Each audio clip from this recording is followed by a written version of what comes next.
നമസ്കാരം. പ്രധാനമന്ത്രി ആവാസ് യോജനയിലേക്ക് സർവേ നടക്കുന്നുണ്ടല്ലോ ഇപ്പോൾ. നേരത്തെ ഒരു വീഡിയോയിൽ പറഞ്ഞിരുന്നു ആവാസ് പ്ലസ് ആപ്പും ആധാർ ഫേസ് ID ആപ്പും ഉപയോഗിച്ചുകൊണ്ടാണ് സർവേ നടത്തുന്നതെന്ന്.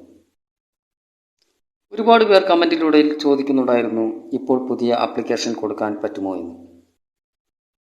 നമ്മുടെ തദ്ദേശ സ്ഥാപനങ്ങൾ വിചാരിച്ചാൽ കഴിയുന്നതേ ഉള്ളൂ. പക്ഷേ വളരെയധികം പേർ ലൈഫ് മിഷൻ്റെ ലിസ്റ്റിൽ ഉൾപ്പെട്ട് ഒരു വീടിന് വേണ്ടി കാത്തിരിക്കുന്നവരാണ്. അവർക്ക് വേണ്ടിയാണ് ഇപ്പോൾ സർവേ നടക്കുന്നത്. ഒരു കാര്യം പറയാതിരിക്കാൻ കഴിയില്ല. കേരളത്തിലെ ഒരു പ്രത്യേക സാഹചര്യം മൂലമാണ് പുതിയ അപേക്ഷകർക്ക് അപേക്ഷിക്കാൻ കഴിയാത്തത് എന്ന്. Aadhaar face ID app download ചെയ്ത് വെച്ചിട്ട് വേണം ആവാസ് പ്ലസ് ആപ്പിലൂടെ സർവേ നടത്താൻ. ആവാസ് പ്ലസ് ആപ്പിൽ 2 ഓപ്ഷനുകളുണ്ട്. ഒന്ന് അസിസ്റ്റഡ് സർവേ, അത് PEOമാർക്ക് സർവേ ചെയ്യാനുള്ളതാണ്. അപേക്ഷകരുടെ വിവരങ്ങൾ അതിലൂടെ സർവേ ചെയ്താണ് PMAY വിഹിതം ലഭിക്കുന്നത്. പക്ഷേ രണ്ടാമത്തെ ഓപ്ഷനായ സെൽഫ് സർവേ, അത് പൊതുജനങ്ങൾക്ക് സ്വന്തമായി സർവേ ചെയ്ത് അപേക്ഷിക്കാനുള്ളതാണ്. ആ ഓപ്ഷൻ കേരളത്തിൽ അലൗഡ് ആയിരുന്നെങ്കിൽ പുതിയ അപേക്ഷകർക്ക് കൂടി അപേക്ഷിക്കാമായിരുന്നു. നിർഭാഗ്യവശാൽ കേരളത്തിൽ 4 ലക്ഷം കൊടുക്കുന്നത് കൊണ്ടാണത്രേ ഇവിടെ അത് അലൗഡ് അല്ലാത്തത്. പക്ഷേ ചില തദ്ദേശ സ്ഥാപനങ്ങളെല്ലാം പുതിയ അപേക്ഷ സ്വീകരിച്ചുകൊണ്ട് അവർക്ക് കൂടി സർവേ നടത്തിയിട്ടുണ്ടെന്നും പറയുന്നു. അത് വലിയൊരു കാര്യമാണ്. പക്ഷേ അങ്ങനെ എല്ലായിടത്തും നടക്കുന്നില്ല. ലൈഫ് മിഷനായാലും PMAY ആയാലും കിട്ടുന്നത് 4 ലക്ഷം തന്നെയാണ്. രണ്ടിലും PMAY 72,000 ഉൾപ്പെടുന്നുണ്ട്. PMAYയിലേക്ക് നേരിട്ട് അപേക്ഷിക്കുന്നവർക്ക് PMAY പാസ്സായ ശേഷം സംസ്ഥാന സർക്കാരിൻ്റെയും ത്രിതല പഞ്ചായത്തുകളുടെയും വിഹിതം കൂടി ചേർത്ത് 4 ലക്ഷം കൊടുക്കുന്നു. ലൈഫിലേക്ക് അപേക്ഷിക്കുമ്പോൾ ഒരു ലിസ്റ്റ് തയ്യാറാക്കി ആ ലിസ്റ്റിൽ ഉൾപ്പെട്ടവരെ പിന്നീട് PMAYയിലേക്ക് സർവേ ചെയ്ത് ഇവിടുത്തെ വിഹിതത്തിൻ്റെ കൂടെ PMAY വിഹിതം കൂടി ചേർത്ത് 4 ലക്ഷം കൊടുക്കുന്നു. രണ്ടും ഒന്ന് തന്നെയാണ്, പക്ഷേ തിരഞ്ഞെടുക്കുന്ന രീതിയിലാണ് വ്യത്യാസം. എന്താണ് പ്രധാനമന്ത്രി ആവാസ് യോജന എന്ന് ചുരുക്കി പറയാം.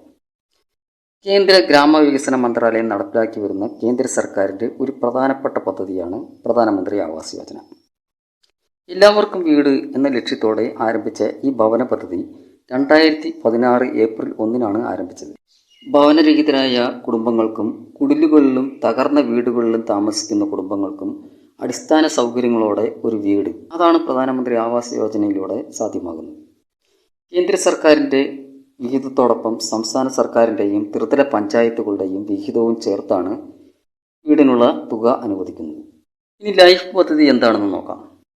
കേരളത്തിലെ എല്ലാ ഭവനരഹിതർക്കും പാർപ്പിടം ലഭ്യമാക്കുക എന്ന ലക്ഷ്യത്തോടെ കേരള സർക്കാർ നടപ്പിലാക്കുന്ന സമ്പൂർണ്ണ പാർപ്പിട സുരക്ഷാ പദ്ധതിയാണ് ലൈഫ് മിഷൻ.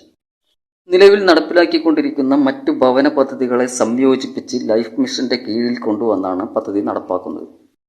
സ്വന്തമായി ഭൂമിയില്ലാത്ത ഭവനരഹിതർ, വാസയോഗ്യമല്ലാത്ത ഭവനങ്ങളിൽ താമസിക്കുന്നവർ, തീരദേശ മേഖലയിലോ തോട്ടം മേഖലയിലോ പുറമ്പോക്കിലോ താൽക്കാലിക ഭവനമുള്ളവർ, ഭൂമിയുള്ള ഭവനരഹിതർ എന്നിവരാണ് ഈ പദ്ധതിയുടെ ഗുണഭോക്താക്കൾ. തദ്ദേശ സ്വയംഭരണ സ്ഥാപനങ്ങളുടെ പക്കലുള്ള ഭവനരഹിതരുടെ വിവരങ്ങളും 2011 സാമൂഹിക സാമ്പത്തിക ജാതി സെൻസസ് പ്രകാരം ലഭ്യമായ ഭവനരഹിതരുടെ പട്ടികയും അടിസ്ഥാനമാക്കി നടത്തുന്ന സർവേയിലൂടെയാണ് ഗുണഭോക്താക്കളെ കണ്ടെത്തുന്നത്. ലക്ഷ്യങ്ങളൊക്കെ ഒന്നു തന്നെയാണ്. ഒരേ കാര്യത്തിന് വേണ്ടിയുള്ള 2 പദ്ധതികൾ. PMAY കേന്ദ്ര സർക്കാർ നടപ്പിലാക്കുന്നു, ലൈഫ് പദ്ധതി സംസ്ഥാന സർക്കാർ നടപ്പിലാക്കുന്നു. ഇനി ഒന്നുകൂടി വ്യക്തമായി പറയാം. ഇപ്പോൾ കുറേ പേർക്ക് വീട് ലഭിച്ചിട്ടുണ്ട്. അത് 2018 അപേക്ഷാ ഫോറം പൂരിപ്പിച്ച് ബ്ലോക്ക് ഓഫീസിൽ സമർപ്പിച്ച് പിന്നീട് VO അതാത് വീടുകളിലെത്തി ആവാസ് പ്ലസ് ആപ്പിലൂടെ സർവേ നടത്തി അതിലൂടെ പരിഗണിക്കപ്പെട്ടവർക്കാണ്. അങ്ങനെ PMAY എന്ന കേന്ദ്ര പദ്ധതിയിൽ നിന്നും വീട് പാസ്സായി കഴിഞ്ഞാൽ സംസ്ഥാന സർക്കാർ കേന്ദ്ര വിഹിതവും ചേർത്ത് അത് അനുവദിക്കുന്നു. മുൻപൊരു വീഡിയോയിൽ ആവാസ് പ്ലസ് സർവേയെക്കുറിച്ച് പറഞ്ഞിരുന്നു. മറ്റ് സ്റ്റേറ്റുകളിൽ സെൽഫ് സർവേ നടത്തി PMAYയിലേക്ക് നേരിട്ട് അപേക്ഷിക്കാൻ കഴിയുമ്പോൾ കേരളത്തിൽ അതിന് കഴിയുന്നില്ല. ഇവിടെ VEOമാർക്ക് മാത്രമാണ് സർവേ ചെയ്യാനുള്ള പെർമിഷൻ ഉള്ളത്. അപ്രകാരം ഇപ്പോൾ സർവേ നടക്കുന്നുണ്ട്. അതായത് ലൈഫ് പദ്ധതിയിൽ ഉൾപ്പെട്ടിട്ടുള്ളവരെ PMAYയിലേക്ക് ഉൾപ്പെടുത്തുന്ന പ്രക്രിയയാണ് ഇപ്പോൾ നടക്കുന്നത്. എന്നുവെച്ചാൽ PMAYയിലേക്ക് നേരിട്ട് അപേക്ഷിക്കാതെ ലൈഫ് പദ്ധതിയിലേക്ക് അപേക്ഷിച്ച് ലിസ്റ്റിൽ ഉൾപ്പെട്ട് കാത്തിരിക്കുന്നവർക്ക് PMAYയുടെ വിഹിതം കിട്ടണമെങ്കിൽ PMAYയിലേക്ക് സർവേ ചെയ്യണം. അങ്ങനെ PMAYയുടെ 72,000 കൂടി വാങ്ങിച്ച് 4 ലക്ഷം രൂപ നൽകുന്നു. ലൈഫ് മിഷന്റെ ലിസ്റ്റിൽ ഉൾപ്പെട്ടിട്ടുള്ളവർ പ്രത്യേകം ശ്രദ്ധിക്കുക.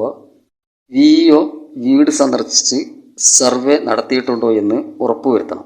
ഇതിനുള്ള സമയം ഏപ്രിൽ 30 വരെയാണ്. അതുകൊണ്ട് ദിവസങ്ങളില്ല. എത്രയും പെട്ടെന്ന് എല്ലാവരിലേക്കും ഷെയർ ചെയ്യുക. ആരും പരിഗണിക്കപ്പെടാതെ പോകരുത് എന്നുള്ളത് കൊണ്ടാണ്. വീണ്ടും മറ്റൊരു കണ്ടന്റുമായി അടുത്ത വീഡിയോ.